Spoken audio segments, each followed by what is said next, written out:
Those are my models here. You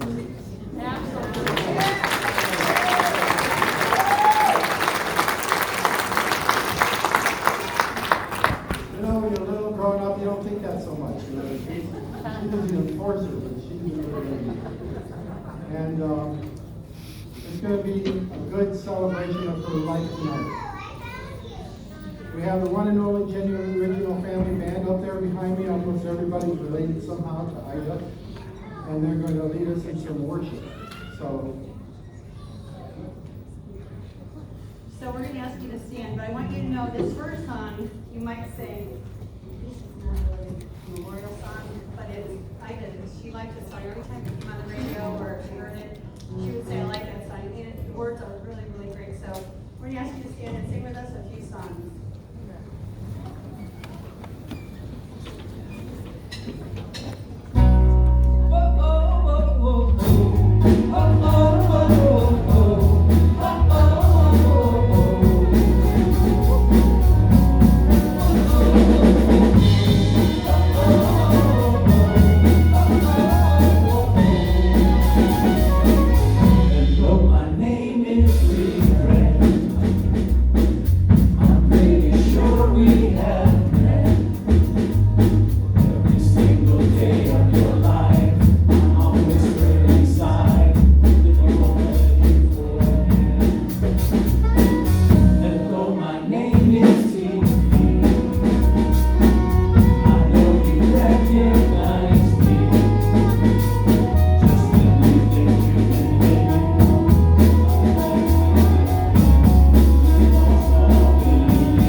Lord, we know that you directed every path, Lord. Lord, we thank you that she's at peace now. Lord, we are truly comforted by knowing that she's with you and she's no longer in pain. Lord, we just thank you for that. I just pray that as we listen to these stories about her, Lord, that we would just draw closer to you and take something away that we could change about our lives to be more like you, Lord, because we know that that's what you would want and that's what she would want also. And thank you, Jesus.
So my parents have like 100 kids and grandkids and great grandkids, and we're going to all take 5 minutes each and just tell them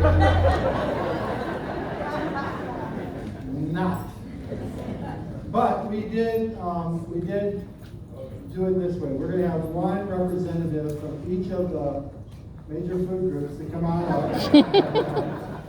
So, and I'm going to ask if my sibling would first come up and stand over here next to me. I know I didn't tell you I was going to do this. And so what I'm going to ask is that the person from your family that is chosen to speak, come and stand right in front of you. Kevin, you're on your own. So that means Jason, Katie, Jessica, Sean, and Kenneth. And so to try and expedite it, we're going to just go right straight through and have people share some of their memories. We're going to try and do this quick enough so that at the end of the service, if a couple people want to say a minute or so, we have time to do that. But we are going to try and keep it to about an hour total for my family's sake. Okay? So Jason.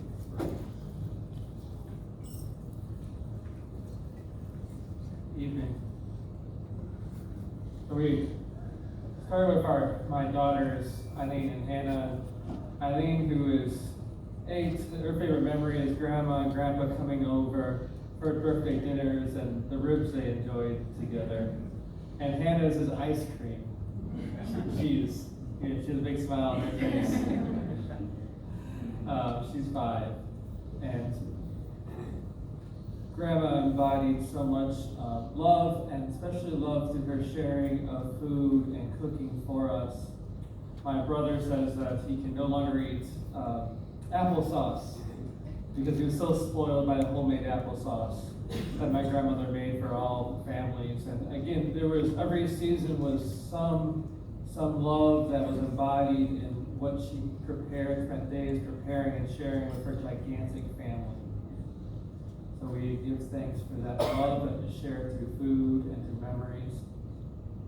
My mother and my grandmother spent a lot of time together playing cards and putting puzzles together and garage sailing. And it made us laugh because we know Grandma would have a list of all the things that we needed or what size grandkids were in, and she was always looking for something for someone else. Always keeping that list and looking out for us and sharing with us. And so much of her time was spending time with my mother, but also caring for her after surgeries and illness, knowing just what to say and just how to be nurturing and what kinds of foods would make her feel better. And my favorite memories, I was thinking about this, and I can so vividly picture those wooden steps at Summit Street in the back porch. And walking up there, and the door was never locked. I don't know if you even had a key for that door, but it was never locked. You'd come in, you'd shout out, and there's that moment of anticipation to hear Grandma and Grandpa's voice, hello, or come in, and you never knew who was going to be there. There's always people coming in and out, and just that anticipation of their voices. Even if you called and Grandpa picked up the phone, usually Grandma would be on the other line, and you would just wait for her to just chime in at some point. She would be there, and so that memory of just waiting for her voice, and we will continue to do. Okay.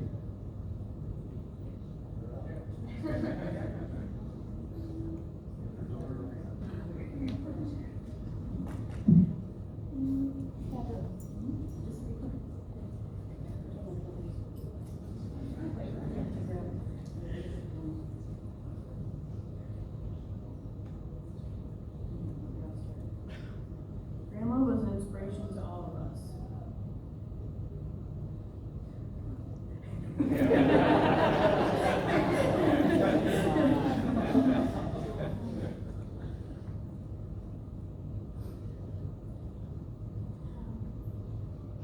We all loved her and she loved us in return. We all have our favorite memories of her, and here are some. Mikhail's favorite memory was playing cards with her on Friday nights. Nana Orkin loved holding her soft hands. I personally loved Grandma's laughter. Our sweet little Maddie loved being around me. Molly loved helping Grandma. My mom's favorite memory was doing her word search puzzles when she babysat them. Kenzie's favorite memory was doing puzzles with her. Papa or Dave. His favorite memory was playing cards with her on Friday nights. Landon's was visiting her at the nursing home, and Egan's was when he played guitar for her. Aunt Court's was all the grandkids picking out Halloween costumes each year from her big box of costumes she saved each year.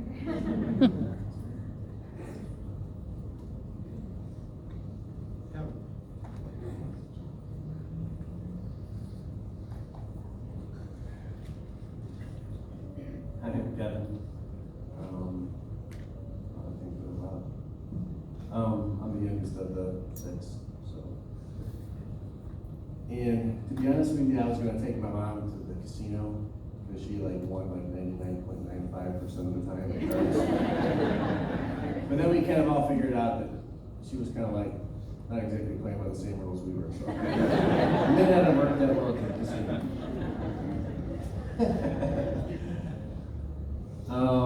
My wife Luann, we've been married for 28 years. We've been together for almost 35 years. She's sitting over there somewhere. I can't see with my glasses on.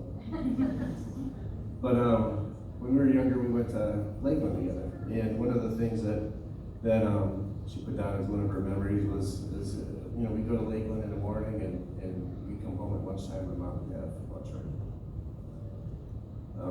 And she would always have some kind of a dessert. And Luann's like, we never got dessert. She was, maybe birthdays or something, we did something. But dessert was a big thing in our house. And one of the things that she was blown away with was her amazing and unconditional love. And one of her special memories that she has was, remember that trip we took to Nashville with you guys? And when we used to go down to Florida to visit Grandma and Grandpa Pete, those are the special times for all of us. And the one time that she remembered that Mom was a little bit ornery, it was April Fool's. And so she put a piece of saran wrap in Dad's lunchbox, in the sandwich. She put it right over his knee. And so Dad came home. And so she was like, "How was your sandwich?" And he's like, "No, it's fine." So still to this day, we have no idea if he is still pulling her leg. If he really ate that hunk of plastic wrap, I have no idea. And for Brittany, she said one of her favorite things is her loving kindness that she showed to everyone. She was the sweetest, most selfless woman that she's ever been. Some of the great memories that she had were the time that she spent outdoors, watching the birds, picking blackberries, spending the summers in the would be pool. And then they would always go to the Dairy Queen after going to the pool, playing card games. She always enjoyed helping her in the kitchen. And she always enjoyed, because Grandma and Grandpa were always coming to the horse shows and cheering her on. And for Liam, Liam's like me. Other than his looks, but he's like me. He can't remember something 5 minutes ago. So it's but he just remembers how much she loved everybody, how much fun that he had spending time with them, and that she was the most loving and joyful person that he's ever met. And for me, the thing that I remember, not the thing, but one of the things that I'll remember was Luann and I were dating, and my mom loved popcorn. I don't know if you knew that or not. She loved popcorn. So we were watching a movie, and the lights went out, and I'm on the phone with my girlfriend Luann. So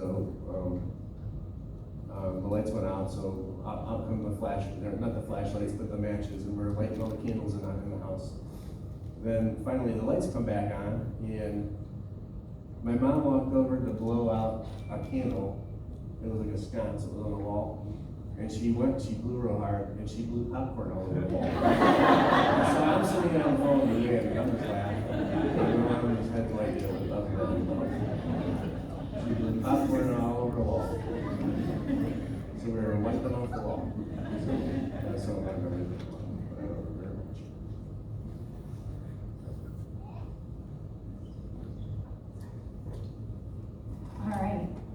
I'm Jessica. I'm Kay's daughter, smack dab in the middle. So I apologize. I know this is going to seem long, but when I started, it was like 6 pages. And worked to condense it down to 2, but we have the most kids, so. All right, so my siblings and I reflected on our favorite memories of Grandma, and we are so blessed to have so many treasured times with her. In order for us to not be here till tomorrow, we condensed it down to the following.